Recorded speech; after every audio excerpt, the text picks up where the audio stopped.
नमस्कार। मैं अभी कैमूर पहाड़ी के उस भूभाग पर खड़ा हूं जिस भूभाग पर 17 फरवरी की अहले सुबह एक बहुत बड़ा हादसा सामने आया था, जिस हादसे में करीब 3 लोगों की मौत हो गई थी और आधा दर्जन से ज़्यादा लोग घायल हुए थे।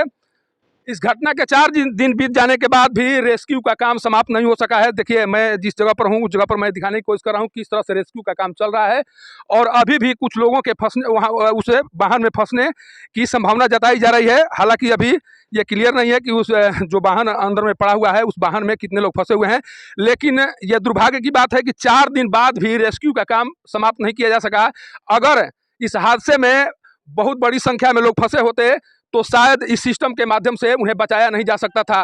कारण कि 4 दिन बीत गए, 4 दिन बाद भी अगर इस सिस्टम के द्वारा उसमें फंसे हुए जिसके फंसे होने की संभावना व्यक्त की जा रही है उसे बाहर तक नहीं निकाला गया या उस वाहन को बाहर नहीं निकाला गया जो वाहन 4 दिन से उसमें गिरा पड़ा हुआ है, तो ये माना जाएगा कि कहीं ना कहीं महाशिवरात्रि पर्व के अवसर पर जो मेले का आयोजन किया जाता है प्रत्येक साल, उस दौरान जिस तरह की तैयारी होनी चाहिए थी वो तैयारी नहीं की गई प्रशासन के स्तर से। अगर तैयारी की गई होती तो इतने दिन तक रेस्क्यू का कार्य नहीं चलता और रेस्क्यू के कार्य के दौरान जिस तरह की परेशानी आ रही है और जिस तरह से इसकी समस्या आ रही है उससे साफ लग रहा है कि महाशिवरात्रि पर्व को ध्यान में रखकर तैयारी नहीं की गई, जिसका आज खमियाजा आम लोग भुगत रहे हैं। और हो सकता है कि अगर समय पर इस तरह की सावधानी नहीं बरती गई तो आने वाले समय में भी इस तरह के हादसे हो सकते हैं। ये नज़ारा है उस दुर्गावती नदी का, जिस नदी में वो वाहन गिरा हुआ है और लगातार कोशिश की जा रही है 4 दिनों से कि किसी तरह से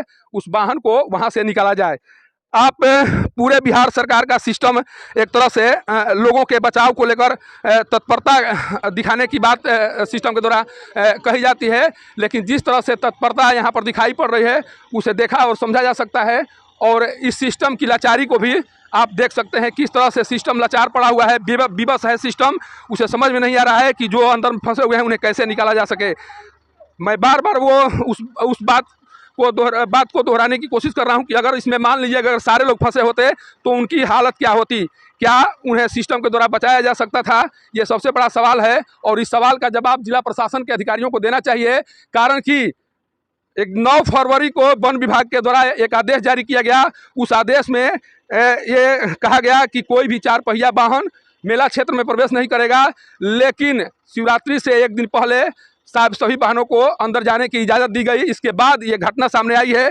आखिर वन विभाग को जो 9 फरवरी को जो आदेश जारी किया गया था वन विभाग के द्वारा, वो कौन सा इनपुट मिला जिस इनपुट के बाद अपने आदेश को वापस ले लिया गया, ये वन विभाग के अधिकारियों को बताना चाहिए।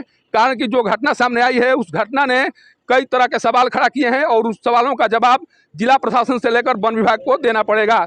जिस बड़े पैमाने पर इसे यहाँ पर मेले का आयोजन होता है, आखिर उस मेले की तैयारी को लेकर पहले से जो कुछ काम किया जाना चाहिए था वो क्यों नहीं किया गया और उसका परिणाम आज सामने दिखाई पड़ रहा है, जिस कारण से आज कई लोग अभी भी उसमें कई लोगों के फंसे होने की संभावना है।